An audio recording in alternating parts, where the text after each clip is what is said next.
Good news and bad news this week. Good news is that Disney is offering a shockingly low discounted ticket, $50. Bad news is that they're putting inexplicably Ariels Undersea Adventure on Genie Plus. Plus a bonus story at the end that's got my curiosity and my attention. But first, let's talk about that $50 ticket. And just saying that out loud, I really find it kind of incredible and hard to believe. Under any conditions. In this case, the conditions are that the $50 ticket is available only for kids between the ages of 3 and 9. The full details of the offer have not yet been made available. This is just a tease that they did on the Disney Parks blog. The promotion does kick off officially on October 24th. But I love their enthusiasm about this and getting the word out early. They're proud of this offer, and they should be. The update from Disney indicates that prices can be as low as $50 per ticket per day, and where guests can choose from either a 1, 2, or 3-day park ticket. Naturally, I assume that $50 per day offer is reserved for the 3-day ticket, and that the prices will be a little bit higher for the 1 and 2-day tickets, though I still expect those to be a considerable savings as well. Now, these tickets do go on sale or are available on October 24th, but they're not available for the holiday period, the upcoming holiday period. They are for the new year, from January 8th through March 10th. Now, there's no blockout dates, which means you can go on the weekends or the weekdays, but they are subject to park reservation availability, which is interesting, actually, because single-day tickets have a rolling window of 120 days. That means that you can make a reservation for up to 120 days in advance. But on October 24th, when these tickets become available, the furthest out you could reserve is February 21st. That's a full, 2 or 3 weeks before that March 10th end of the sale period. You'd have to wait another up to 2 weeks or so to make a reservation for that March period if you were interested in that time frame. So that's what's interesting, is that Disney would sell you a ticket that you couldn't actually make a reservation, which is required by Disney. They require you to make a reservation, but you can't make one for March at the time you buy this ticket if you buy it on October 24th. Now, I realize that's a small window, and it's probably not going to affect very many people, but it is something worth noting. Maybe they're not too worried about reservations being available in March. Maybe they have some other plan. I'm just putting stuff out there. I'm trying to stir the pot a little bit. I'm trying to instigate Disney into maybe making some changes on that reservation system. Maybe they're thinking about making changes to that reservation system. But that aside, I absolutely love this. This is a great idea. This is the best idea that Disney's had since they fired Bob Chapek. I've been saying for a long time that recently Disney has forgotten that they need to grow new fans. Fans of the Disney company, fans of Disney parks, they come and go, and you have to constantly replace the fans that leave with new fans. But in their ongoing effort to do things like increase per guest spending and other initiatives that are not family focused, they're more about bottom line focused, in that effort, they have forgotten about the families a little bit. And they have forgotten a very basic principle, and that is that Disney fans and Disney park fans love nostalgia. The fans in the parks today, the fans that are holding up Disney parks as an entity, love nostalgia. But you don't just one day have nostalgia. This isn't something that just appears one day. It's something that grows over the course of decades. And it starts when you're young, when you go to Disneyland with your family, for example. Seeing Mickey Mouse for the first time. Riding Mr. Toads with your dad. Eating peanut butter fudge on the Disneyland Railroad at 11:30 p.m. at night with your mom and dad. Trying to get in one last piece of magic. Trying to do one more Grand Circle tour. Your body's tired. You ache.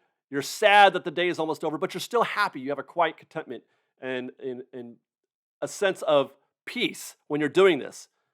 You're making memories that you keep forever, memories that you fall back on 5, 10, 20 years later when you have those desires to go back to Disneyland, memories that you keep and think of every time you go back. You remember that one time. Remember when we used to do that? Let's do that again.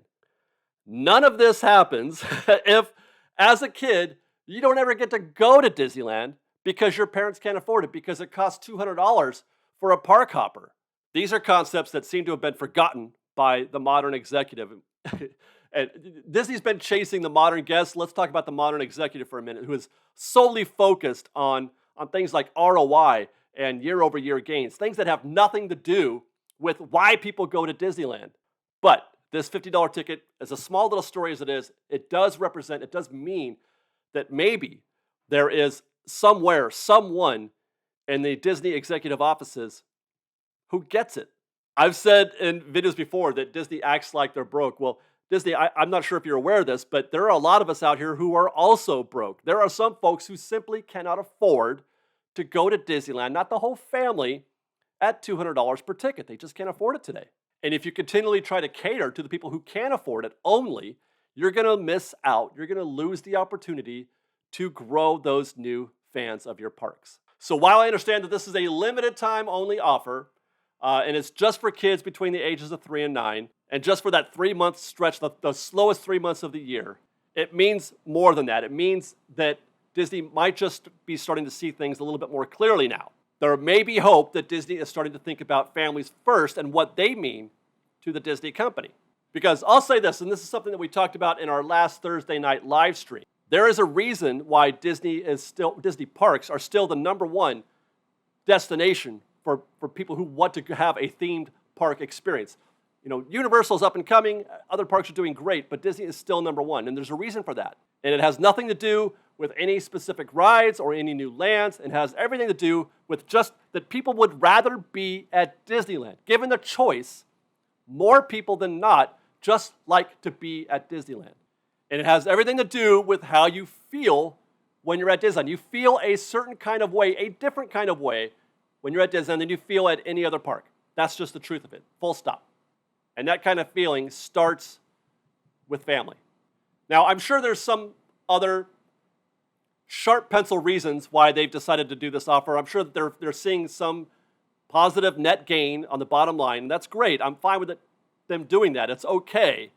As long as they are thinking about families and giving family. I just want families to get a break. That's all. That's it. I just want families who are struggling to find a way to go to Disneyland to get a break. So here's to hoping that this is a beginning of a larger strategy, more discounts for families, finding more ways to get kids into the park. And that's a win for everybody. It's a win for Disney, and it's a win for families. With that, I give you probably the worst decision that Disney has made since post-COVID, since they started charging us for FastPass. WDW News Today is reporting that Disney will be adding Ariels Undersea Adventure to the Genie Plus system. Now, you've probably heard me rant before about how I believe that Lightning Lane has ruined the standby experience at Monsters, Inc., an attraction that never had a wait of more than 20 or 30 minutes when it was standby only, and where now it is routinely 60 minutes. The Little Mermaid is about to get Monsters, Inc. One of the most unnecessary moves imaginable. Nobody has ever skipped Ariels Undersea Adventure because the standby queue was too long. I would love to go on Little Mermaid, but the line is too long. I wish this were on Lightning Lane. Said nobody ever. If you wanted to hit under the seat, you just got in the queue, and a few minutes later, you were there and doing it. One of the most reliable, smoothest, easy-to-accomplish attractions at DCA, which is short of those kind of attractions, mind you. There's not enough of those. Not enough attractions in general, but not enough rides like Ariels. Nobody asked for this. Nobody wants this. And that is why I believe that this is 100% a decision made for Disney's self-serving purposes. They're doing this only to sell more Genie Plus because they're not selling enough Genie Plus. Now, on that, I'm not sure why they think that Ariels, doing this move with Ariels, is going to move that needle in any way. I don't think it's going to happen. But there you go. They've done it anyway. Actually, for the record, I will say that I don't think the effect will be as bad as it is for Monsters, Inc. Monsters, Inc. is exceptional in that sense. I don't think we're going to see 60-minute waits for Ariels because the attraction does move smoother still. It's a traditional Omni-mover. Everything keeps moving. You have to stop and start the vehicles at Monsters, Inc., so that does slow things down. But it's still going to be considerably worse. I would expect standby times to increase maybe by double. That's my expectation. Now, of course, having said all that, I've just ranted about Little Mermaid and this decision. None of this has been made official by the Disney company. This is still just a rumor being reported by WDW News Today. So, if they were thinking about it, let's say, there's still time.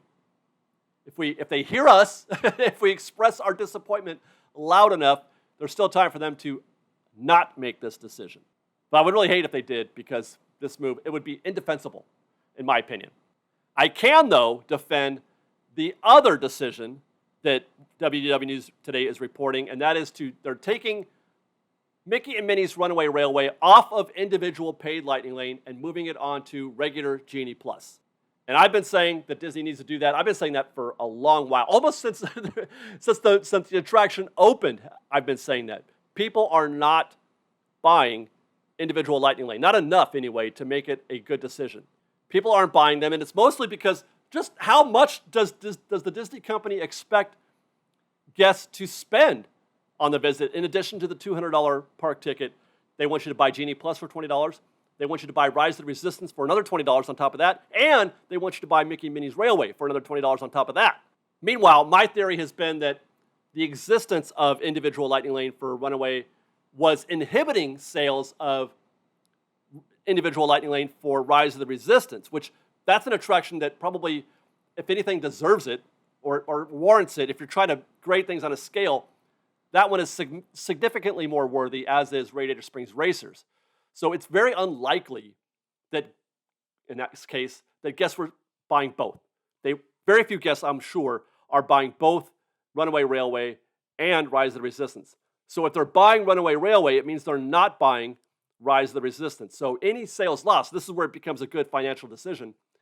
Any sales lost by moving this to Genie Plus are probably, or I should say, a percentage of those sales anyway, are going to be picked up by more people buying Lightning Lane for Rise of the Resistance. Meanwhile, they're also obviously going to sell incrementally more Genie Plus. Now, I am saying that this is a good decision. Obviously, it is going to wreak havoc on standby for Runaway Railway. That's a no-brainer. It's obviously going to happen. One of the reasons why the standby wait times have been so good at Railway, one of the reasons why going through that queue is such a smooth, efficient process with hardly any stops, you kind of get there no problem in 20 or 30 minutes in most occasions, is precisely because people weren't buying individual Lightning Lanes. So there was no competition. You get in a queue for standby at Runaway Railway, and 98% of those people are standby guests in that queue. Very little competition with Lightning Lane. You move this to Genie Plus, there's going to be a lot more competition, and they are still going to get all of that priority. So it is going to, again, it's probably going to double the wait times, I'm guessing. But I still think this is a wise move for Disney anyway, financially speaking. And I say that realizing that I just dissed them for their apparent greed with regard to Little Mermaid. But the difference between Ariels Undersea Adventure and Runaway Railway is that absolutely nobody, it is an unnecessary move. It's blatant with Little Mermaid. It doesn't need it, never has, never will. There is significant demand, and that's just good business. So it's not that I don't want them to do this, but I understand it. It makes more sense as a financial choice. Plus, I will say that there's going to be a percentage of guests who have been skipping Runaway Railway up till now because they didn't want to buy individual Lightning Lane and they didn't want to wait in the standby queue. Now they get it. If they're buying Genie Plus now, they're getting it anyway. It's like a free line skip. So I think you're going to see not just more people in Lightning Lane, but you're going to see more people enjoying Runaway Railway in general. And I think that's a good thing because this is one of the most exceptional rides that I've ever been on at a Disney park. I love Runaway Railway, and I want more people to enjoy it. Yes, the standby queue, I'll say again, the standby queue will be impacted greatly, and that it would be better off without Genie Plus in the mix, but you could say that about literally every attraction that's on Genie Plus. Not a single attraction is improved with the existence of Genie Plus. Standby, pure standby only, is the most efficient, best way for any guest to enjoy any attraction. That was proven post-COVID when there was no Genie Plus. There was not a single attraction, not a single queue anywhere in the park that I was afraid of getting into. And for what it's worth, I'll go ahead and say this now because it's going to come up, I'm sure, by people in comments. I feel like Disney would still be better off by going back to maxpass, that they would financially make probably at least as much money as they are with Genie Plus, maybe more, because there's going to be a higher rate of opt-in with maxpass. But it's better for everyone because it's more democratic. Sure, it creates FastPass. Again, I'm not a fan of FastPass in that sense, but at least with MaxPass, it was more democratic. There was a free version of it. You didn't have to pay for MaxPass, and you could still get a Fast Pass. You just had to walk your butt over to Space Mountain and get one physically at one of the kiosks. Now, I don't believe that that's a possibility, if only because they have gotten rid of every Fast Pass kiosk in the park. They're gone. I don't even know if those things still exist, if they'd want to go back to an archaic system like that. But it was a bad decision. And I wish it were possible that we could go back to that era, even though I didn't like it, MaxPass, when it first came out. So again, like I said before, this is rumor only. Nothing has been confirmed by Disney. If when they do confirm it, though, know that I will be there immediately to do a 30-ride recon test to see how this is affecting standby wait times. I'm actually looking forward to that. I want to see what the result is. So stay tuned to Fresh Baked for that analytics on that event. With that, let's go to the bonus story that I teased earlier. Late last night, I got home, checked my Twitter DMs, and I found an alert that something was afoot with the Magic Key calendar on the website. So I opened it up on my desktop and I found this. I don't know what the heck is going on there. For those that don't follow the calendar closely, it usually looks like this, which is how I found it just a few days ago when preparing for a State of DCA report. That calendar is just 3 days old, I think, at the time I snapped this. On this calendar, the park icons indicate which parks have reservations available. The circle with a line through it indicates when a date is sold out. A slash through the date means that it's blocked out. And then any date beyond the 90-day window, it's a rolling 90-day window for Magic Keys. Any date beyond that 90-day window, meaning reservations are not yet available, that's just a simple blue number. Now, all of a sudden, they're indicating those dates with black text and a green circle around it. What's that about? When we tried to inspect one of those elements, we also found an interesting designation in the class system. Good to go. Now, good to go is a term that Disney used for the FlexPass calendar. Good to go dates were those dates where you didn't need to make a reservation. The FlexPass asked you to make reservations only on the busiest days, the holidays and the weekends. But otherwise, you didn't have to make a reservation at all, typically weekdays. Good to go is also a designation that they're using today on the Walt Disney World reservation calendar. Now, before we get too excited about that, because for a minute there, that really had me going, but before we get too excited about that, we were able to eventually determine that good to go class, that designation, had been in the code prior to the green circle thing. So this is not a new development. If it had been parallel, if the green circle thing had been parallel with them, suddenly, the class designation good to go appearing, that might have been something. But this, I think, has been there for a while. It could even be leftover code from the FlexPass system. Meanwhile, if you look again at the WDW reservation calendar, the good to go dates are a solid green circle as opposed to the empty green bordered circle on the current calendar. So I would think that they would probably adopt, if there was such a thing, if they were, if the calendar was going to look like a good to go calendar, they would opt probably for that solid green color as opposed to the green circle. So that's where we're at. I'm just curious, what does this mean? Because why do this? Why make the sudden change to this green circle on those dates as opposed to what was wrong? You know what I mean? Well, it looked fine. It was nice and clean. It was a clean user interface. There was nothing confusing about it. I liked it. It was a good, solid user interface. Why change this? Why change that graphical representation for those dates suddenly? And that's, I guess, why I'm reporting that here. Keep a keen eye on this, Fresh Baked. I want to hear from you guys, because I know there's a lot of code heads out there, people who watch this kind of thing closely. I know there are people who look for I just love these small little changes in the systems, like on the websites like this, because I always believe that there's some kind of story behind that, and I like to try to figure out what it means, if it's anything. In this case, it probably is nothing, but still, it's fun to think about and talk about. And again, I just want to stir the pot a little bit. Just try to stir the pot, get people excited about the possibility of the end of the reservation system. We talk about great decisions in the history of Disney. The reservation system was a terrible one. I mean, I get why they did it back in the day, but it's over. That time has passed. It's no longer needed. Nobody's doing the reservation system anymore, except for Disneyland, really. Not even Walt Disney World. Come January, it's going to be pretty much gone. So it's just Disneyland for some reason. Manifest that. And then follow us on Instagram at _freshbaked, on X at Fresh Baked Disney, that's fresh with no E, and on TikTok at Fresh Baked Disney. And if you like our show and want to show your support, sure would mean a lot if you joined our Patreon campaign at patreon.com/freshbaked. Otherwise, thanks again for watching, everybody. We love you. Be safe out there. Be kind to one another. Fresh Baked.